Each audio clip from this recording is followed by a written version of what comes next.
Un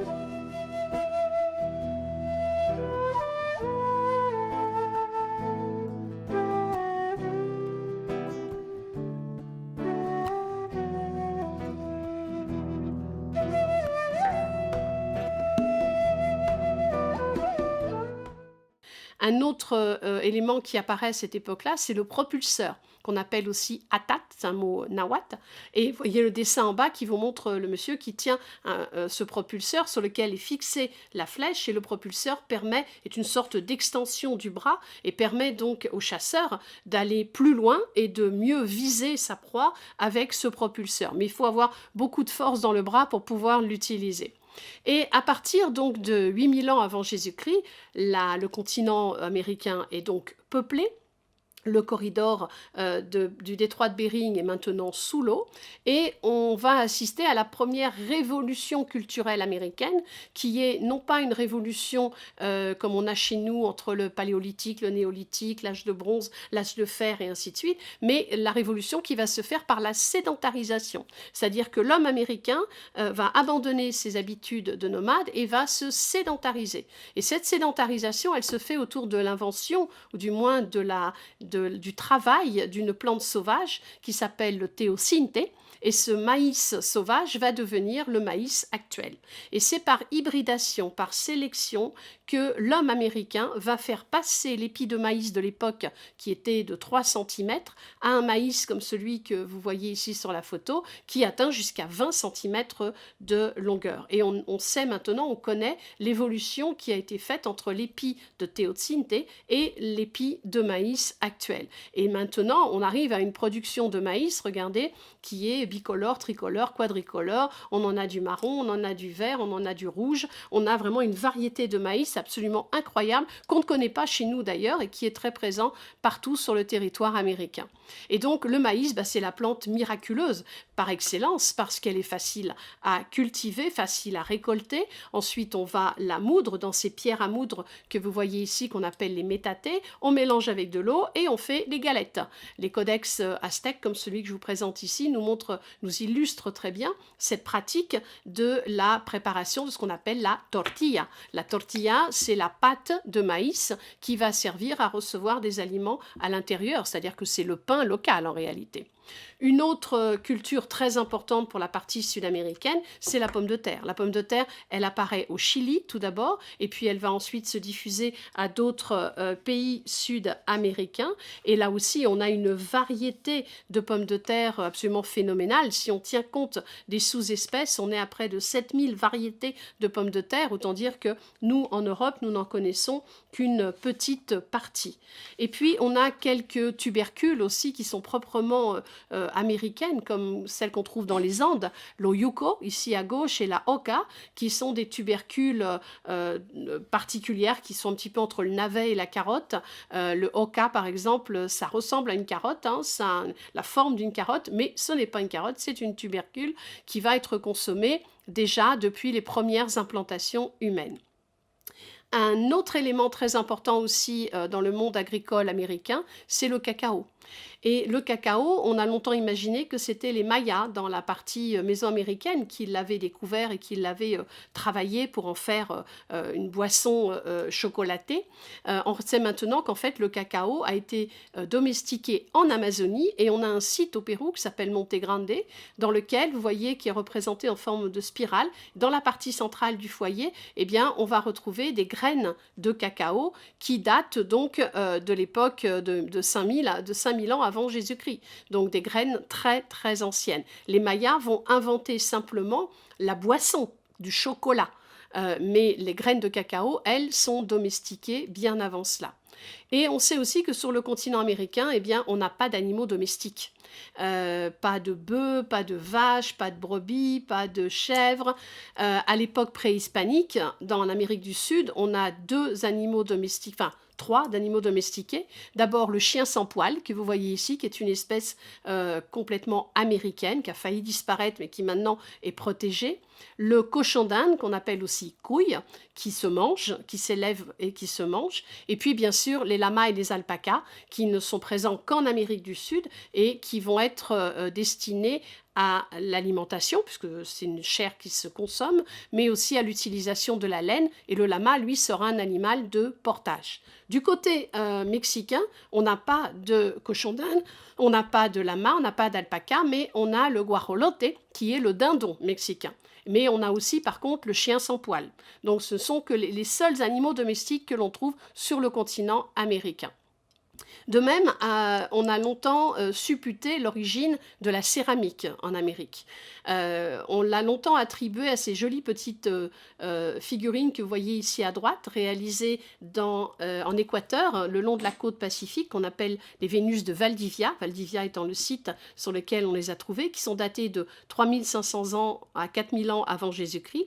Et récemment, eh bien, on s'est aperçu qu'en fait, le site de Valdivia n'était pas le site de l'invention de la céramique, mais qu'on a des tessons de céramique bien plus anciens du côté brésilien et en Amazonie, ce qui a bien sûr surpris tout le monde, où on a retrouvé ces tessons, regardez, de céramique avec des incisions, des décorations. Alors certes, ce ne sont pas des figurines, ce ne sont que des tessons, mais qui sont datés de 5000 ans avant Jésus-Christ. Donc ce qui repousse considérablement la date d'invention de la céramique dans le Nouveau Monde.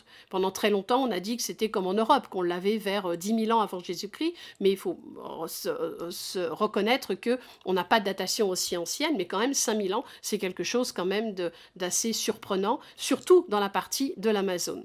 Et puis une autre tradition très importante dans le monde américain, c'est la tradition du traitement des cadavres et du rapport à la mort.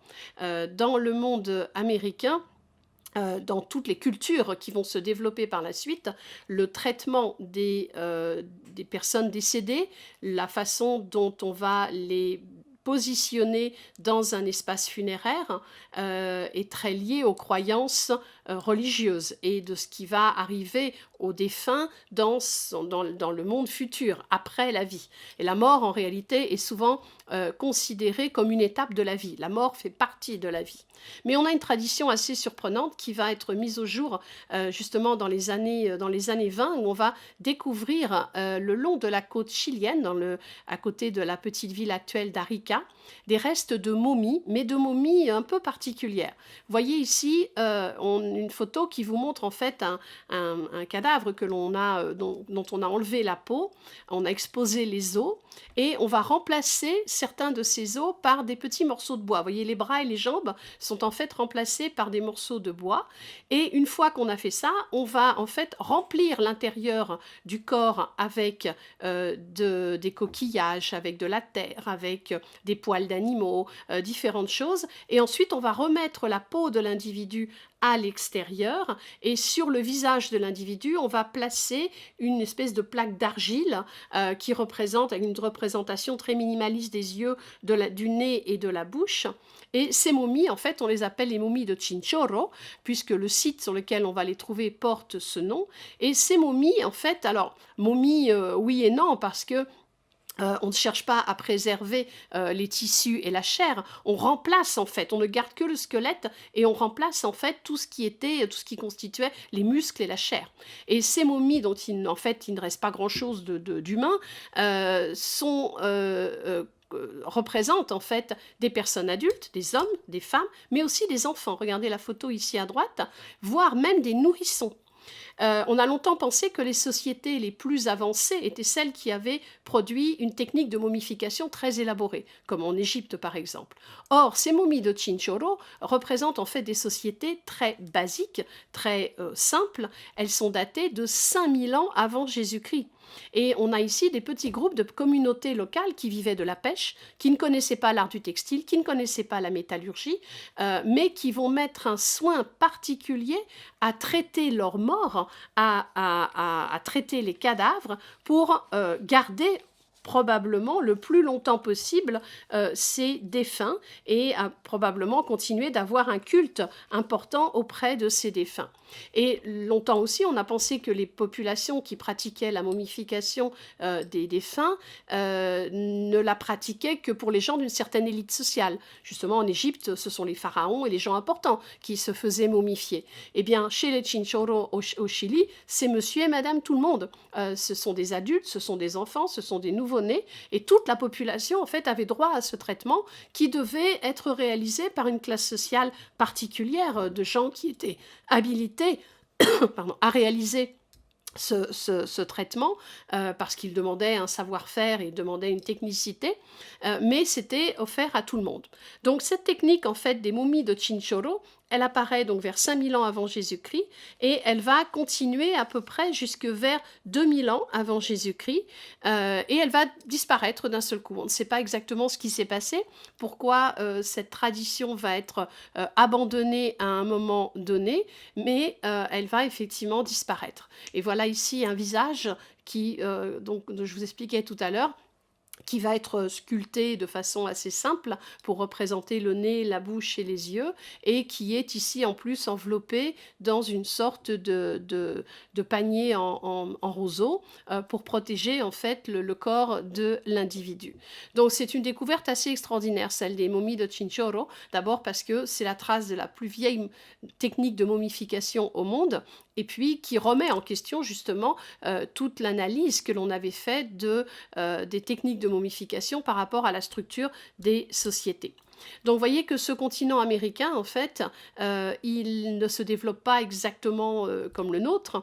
Les Américains ont un retard important en termes de technologie puisqu'on n'utilise pas le fer, puisqu'on n'utilise pas la roue. Alors la roue, ils la connaissaient, on le sait maintenant puisqu'on a des objets qui ont été retrouvés en contexte funéraire et qui sont fixés sur des roues. Donc on connaissait la roue, on connaissait l'axe, mais on ne l'utilise pas. Donc c'est un choix culturel de ne pas utiliser cette roue, même si ça peut nous surprendre, nous, Européens. En tous les cas, on a donc un retard technologique, mais les voies de développement qui vont être prises par ces populations américaines n'en sont pas pour le moins intéressantes, puisque au moment de l'arrivée des Espagnols, eh bien, on a des empires, on a des sociétés extrêmement élaborées, extrêmement sophistiquées, que ce soit les Aztèques au Mexique ou que ce soit les Incas dans la partie sud-américaine.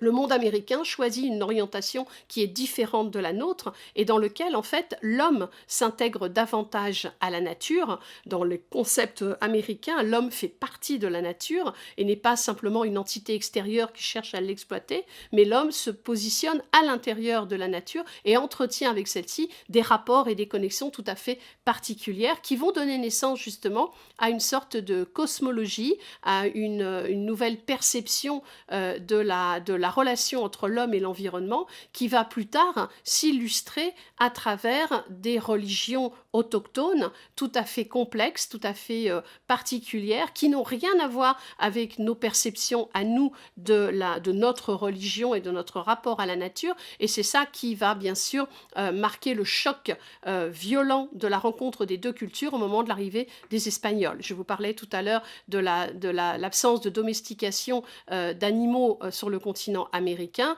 L'un des chocs les plus importants et les plus réels qui va avoir lieu à ce moment-là, c'est que l'homme américain, n'ayant pas eu d'animaux domestiques, ne s'est pas immunisé lui-même auprès de ces animaux et donc immunisé de certains microbes et de certains virus qui vont être amenés par les Espagnols et qui vont faire des ravages absolument épouvantables sur l'ensemble du continent. Donc le choc culturel s'accompagne d'un choc épidémiologique qui va ravager une bonne partie de ces populations puisque on estime que 90% des Indiens à l'époque vont disparaître à cause des maladies amenées par les Espagnols.